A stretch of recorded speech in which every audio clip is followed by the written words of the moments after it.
Elders Corner. Hey my people, welcome to Elders Corner TV News. And I'm me, Elder 101, and I want to bring the news today. Before we go into the news, make we give una the news headlamp. Plenty cases of awaiting trial for inside Nigerian prison. Now make we go to the news properly. We don't realize, say, for Nigeria prison, the thing, everybody they talk and say it don't dey too full. Say prison where they build for only 1,000 inmates, now about 10,000 now then they inside. Now the reason for this thing now because now police now be the problem for this particular matter. Because police they arrest people indiscriminately. I don't speak grammar now. Now it make say go full. Police no know what they go do with the people. They'll come carry them go prison awaiting trial.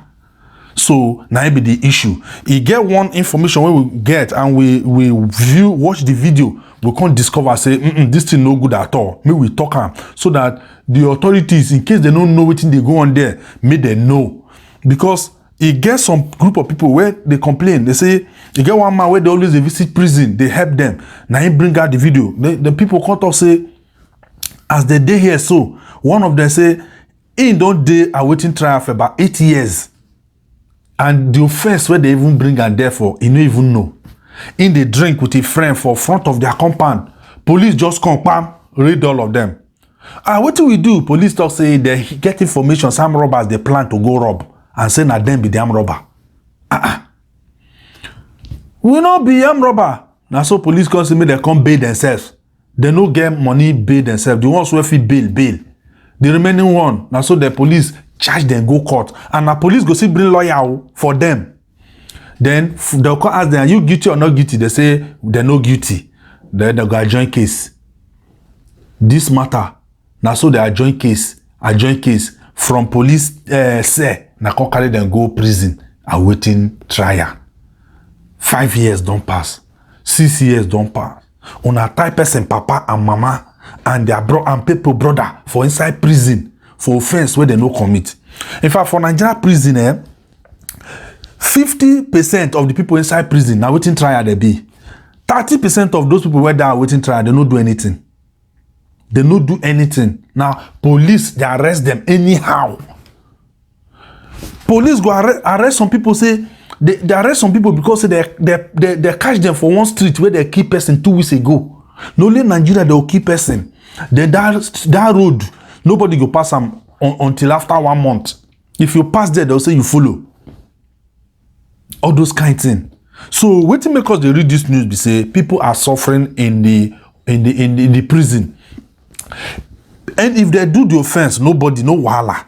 But even if they commit the offense, may they conclude their case so that they go know how many years they want serve. How somebody go they serve for 12 years, they never judge the case? What if the offense now 2 years offense? So how they want to compensate them? This matter, not just jail at all, no good. They pay me, they pathetic. And most of these people, they no get voice. Some of them, the family, they fight. Why some, the family don't even know where they dey. Some, they don't even conclude say they don't die. We get that kind of case when I dey NYSC. Somebody don't deep waiting trial 2 years. A family don't know where he dey. Now coppers rescue him. So, Nigeria police more start to they arrest people anyhow. Now, to our political people, if na political news, if na political case, 3 months, Supreme Court don't conclude the matter. Everybody don't move on. They know they get a waiting trial political case. But now poor people, when I go keep for prison, 10 years awaiting trial. Now, the reason why they talk this news be say, governors, state governors, they say construct road, you say money no day. Give people light, money no day. Give people work, money no day. Now, I know sure say it will cost you money to set up special task force. May they go review all the cases in waiting trial in all the prison in your state. May they review them, discharge all the innocent people there. Because this thing, na very serious injustice. And I know we don't blame anybody. Now police, we blame. Police, they arrest people anyhow. They feel see you now, they track. Police will see you for street, they track. They okay, stop there. You say what you do, they say, why you dey waka fast? See, you say you won't go buy something, they say yes. See, the way you dey waka fast like this, they feel say, when you buy motor, you go drive rough. And as you dey drive rough, you go hit person. And you go kill person. So they want to arrest you in advance of person when you go kill when you buy your motor because you go dey drive rough. Stupid ideas as in reason. I mean that they arrest people. You grow dread though, they say you be Yahoo boy. You no grow dread though, they say you go grow later. They go arrest you. So I beg, it be like say me they remove police for Nigeria because they don't cause too many problems. Or me they reform police. Then judicial system. I beg more na find how I go take do am. This news I get feeling say I sure say it go help bring out some people for prison. Because when I watch that news, it pay me where when I talk say we go talk this news. So if you know say you be governor or you be a special advisor to the governor or you be governor brother, governor daughter or political people where get power this thing, may you forward this video to them so that they go do something to these innocent people. Now so one woman take die for Abakaliki December last year. A pikin kidnap person. Police reach there, they no see the pikin arrest. They arrest a mama, 90 years old woman. The woman died for inside prison after 8 years of awaiting trial. If you say na lie, go verify am for Abakaliki. You go see the story. So my people, government with a beg, now beg with a beg. Mona go rescue people where be innocent, where they await trial. You get some people, the police arrest them. Now they don't judge their case. Some now 10,000 naira. Now make them dey prison. Some different things. Now make them dey prison. Mona go decongest the prison. Free the people. Free people, papa. Free people, mama. Injustice too much. Una hear? Now so it be.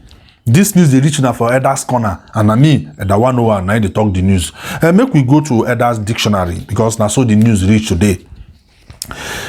No matter how many times and how long lizard do press up, its chest no go wide reach alligator own or crocodile own. If you smart, you go know the meaning of this proverb. My people, make una follow us for our social media. Make sure you subscribe for this YouTube channel so that you go get our news as the news they come. Follow us for Instagram, follow us for Twitter, and we dey for all of them. We still dey for Facebook. Now so our news reach today. Make I come out, I go come back again with another news on our way done. Elders Corner.